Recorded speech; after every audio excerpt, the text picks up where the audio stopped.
yote akisalimia pale, huku viongozi wa kisiasa na viongozi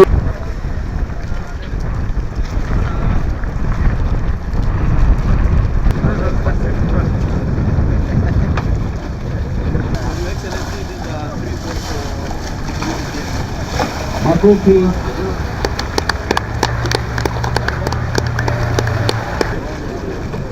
Tunauliza ule mzee wa maandamano atuachie nafasi tufanye maendeleo.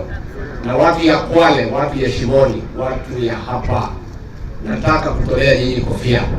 Mumeonesha ujasiri mkubwa ya kuelewa ya kwamba uchaguzi uliisha. Kila wale walichaguliwa walipata, wale wengine walikosa pole. Sasa ni wakati ya kurudi kazini na kufanya kazi. Sasa wengine wakichukua mawe na kuharibu mali ya watu na kuweka sufuria kwa kichwa. Watu ya Kwale mumeamua hamtaki upuzi, mnataka kuendelea na maendeleo. Ni maendeleo ama ni maandamano? Maendeleo. Watu ya Shimoni ni maendeleo ama ni maandamano? Maendeleo. Wangapi wanasema tuendelee na maendeleo? Mambo iko namna hiyo. Juzi huyo mzee amelia kwa rais, anasema tufanye mazungumzo. Tukasema basi enda pale bunge, wabunge wako hawa wabunge wako mzungumuze. Mimi na rais tuko busy kwa hii kazi, hatuna nafasi ya mazungumzo. Ama unataka kwenda mazungumzo? Si kampeni ilisha. Sisi tuko na kazi ya kufanya, na ni kazi mingi sana ya kusaidia vijana kutafuta kazi. Hata vile umesema tukichukua polisi, jeshi, hii watu waangaliwe, wataangaliwa. Siko namna hiyo. Sasa sisi mtu alishindwa masaa ya mazungumzo na yeye itatoka wapi? Hakuna. Tena tutazungumzia nini? Si alishindwa? Lakini wabunge kazi yao ni kuzungumza. Si pale ni mazungumzo? Si wazungumze.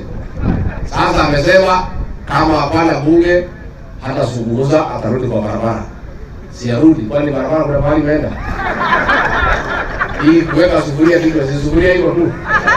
Lakini wanaongeza akina mama. Hii sufuria ni ya wamama wetu ya kutupikia. Mbona mnasumbua wamama kuchukua sufuria yao na kupeleka kwa barabara? Kuliko mwaletee chakula na wao na sufuria watupikie, si ndio? So tunamwambia wewe bwana Kitendawili, bwana maandamano, please, the president is busy, he has no time to engage you.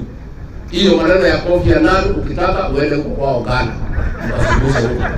There will be no discussions outside parliament, because ulituomba tuzungumze, tukakubaliana na wewe, mazungumzo iko bunge. You now want to change goalposts, alinataka mambo ya Kofi Annan. There is no problem in Kenya. Iko shida gani Kenya? Wewe ndio shida. Na hii mzee ndio tumesema tutaweka huru mpaka bondo tukachelewa. Makosa ni yetu. Tungeshinda tuweke huru ile ya mguu kubwa, tufunge mpaka wapi?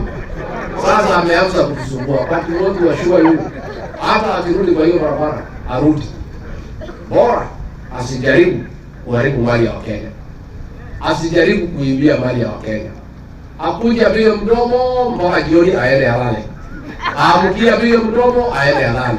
Lakini kutupa vijana kuharibu mali ya Wakenya, tutaonana na yeye. Kwa sababu sisi tuko na jukumu kikatiba ya kulinda mali ya Wakenya. Lakini pia tungetaka kuendelea kuja hapa na rais kutafuta urafiki wenu. Ndio? Hapo mbeleni mlikuwa mnatumia kura. Unapatia ile mzee ya maandamano. Lakini uchaguzi uliopita ulituongeza kiasi. Tunataka pale mbele muachane na hiyo mzee ya kuweka sufuria kwa kichwa, mjiunge na William Samoei. Tunafanya hivyo.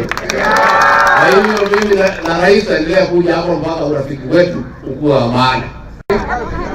Na tumeshuhudia zile bota ambaye zitasaidia wavuvi, na hiyo tu ni chanzo, zingine zitaendelea kufika kila mahali.